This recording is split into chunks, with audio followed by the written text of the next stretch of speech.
Halo semua. Minggu ini sebenarnya dimulai dengan cukup serem ya, karena di hari Senin itu ketika saya masuk, saya lihat chat yang ada di Slack itu ya. Waduh, sudah langsung ketar-ketir karena salah satu website yang salah satu klien itu websitenya kena DDoS. Jadi DDoS itu adalah serangan yang beruntun ya, digunakan oleh pihak hacker gitu ya bisa dibilang untuk berusaha untuk login di website itu dengan mencoba berbagai username dan berbagai password, bisa dibilang seperti itu. Jadi ceritanya itu um, tag lead-nya yang saat ini base ada di India, itu kan dia biasanya memang mulai kerja cukup awal ya, agak pagi gitu ya. Jadi dia berusaha untuk login untuk ya biasalah karena mulai kerja kan ya. Tapi nggak bisa login karena time out. Lalu dia investigasi, dia cek lognya, dia cek New Relic dan lain sebagainya untuk menginvestigasi dan memang selama weekend websitenya memang nggak sampai down sih, tapi ada lebih dari 100.000 serangan DDoS. Dan ini memang cukup disayangkan ya, ini bisa terjadi. Ada beberapa masalah di sini. Yang pertama nih kayaknya gede banget ya. Mereka punya puluhan website. Yang kedua, ini semua di-hosting di WordPress VIP. Jadi ini adalah website yang sangat premium, yang per websitenya itu puluhan juta hostingnya, hosting di WordPress VIP. Sebenarnya di WordPress VIP itu kan sudah ada proteksi brute force protection, jadi untuk DDoS. Dan ini menggunakan Jetpack, karena memang WordPress VIP itu sebenarnya banyak sekali komponennya yang menggunakan Jetpack. Jadi kalau ada teman-teman yang masih belum pakai Jetpack, pakai, karena itu apalagi fitur-fitur keamanannya itu sangat-sangat bagus dan saya bisa rekomendasikan bahwa itu memang benar-benar keren banget sih ya. Jadi di Jetpack itu kan ada brute force protection, sistemnya itu nggak seperti website pada umumnya, nggak seperti brute force protection pada umumnya, karena dia database-nya tuh tersentral. Jadi semua yang menggunakan Jetpack brute force protection itu sebenarnya nge-share data yang sama. Misalnya website A itu lagi diserang, itu kan ke data semua ya, IP address yang nyerang.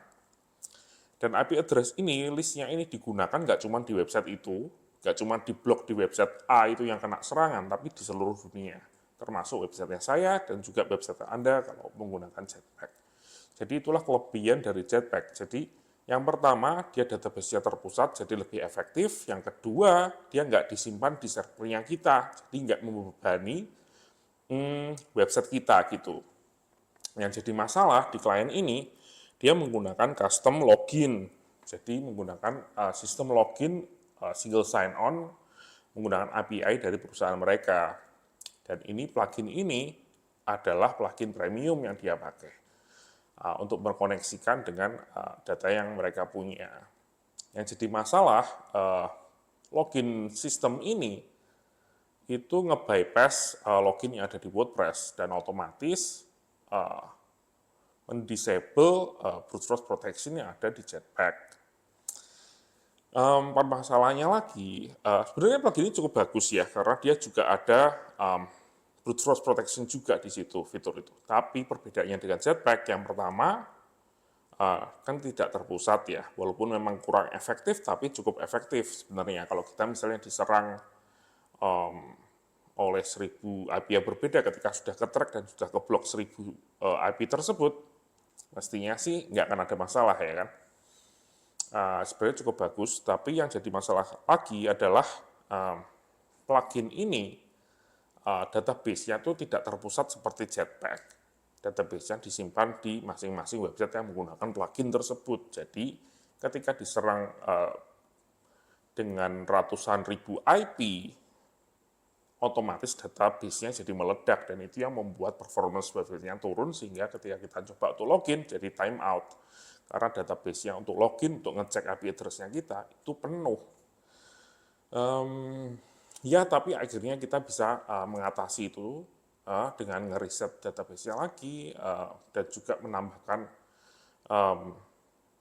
beberapa rule baru ya di server juga dengan bantuan dari VIP juga. Yang cukup menarik di plugin ini karena ini adalah plugin premium ya, itu datanya file di pluginnya itu dienkripsi.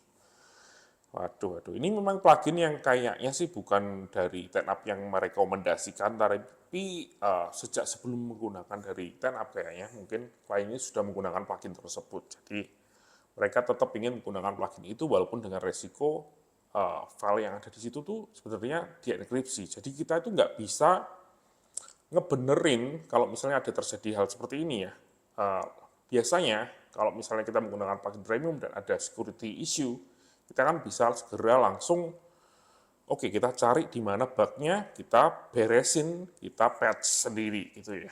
Tapi karena plugin ini itu nggak bisa kita baca filenya, jadi nggak bisa, nggak bisa kita perbaiki, kita harus nunggu support dari sana, dan support dari plugin biasanya nggak secepat dari kerjaan yang diharapkan gitu kan. Kadang kan nunggu waiting list dan lain sebagainya.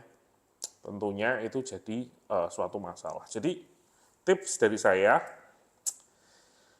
kalau menggunakan plugin, apapun plugin atau themes, kalau filenya dienkripsi, mendingan jangan dipakai. Kenapa? Karena kalau misalnya ada kode-kode yang nggak benar di sana, ada bug security yang berbahaya, kita nggak bakal tahu. Dan misalnya memang terjadi hack karena kode tersebut, kita nggak bisa benerin juga, harus nunggu dari developernya. Itu kan benar-benar menyalahi aturan open source sebenarnya ya. Tapi ya memang masih ada praktek-praktek seperti ini.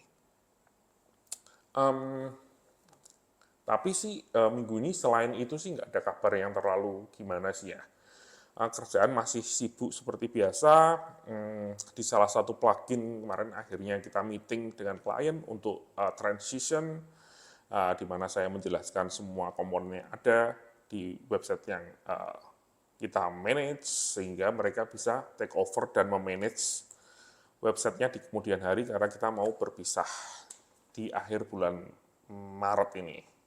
Ya semoga cukup lancar, dan ya ada kabar baik lagi, saya sudah dapat informasi hotel dan juga tiket untuk pergi ke Islandia. Jadi PR-nya saya karena sudah dapat, yang pertama adalah bikin travel insurance, dan saya sudah bikin, saya pakai dari Allianz, biayanya sekitar 400-500 ribu, dan mungkin untuk minggu depan mulai untuk apply untuk visa.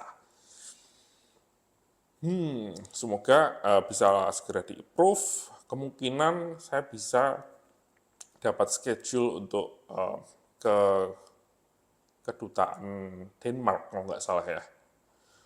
Di Jakarta itu mungkin akhir bulan ini atau akhir Maret. Semoga bisa langsung di-approve seminggu kemudian, jadi masih keburu waktunya. Karena kan saya berangkat itu bulan April akhir, tanggal 29. Tapi acaranya sendiri dimulai tanggal 1 kalau nggak salah. Jadi 29 sampai sana tanggal 30, karena perjalanan cukup lamanya 1 hari, pesawatnya sekitar 1 hari. Tanggal 1-nya mulai acara, terus tanggal 6 saya sudah balik lagi ke Jakarta. Dan dari Jakarta langsung ke Semarang lagi. Oke, itu aja update untuk minggu ini. Terima kasih sudah menonton dan sampai jumpa di video selanjutnya.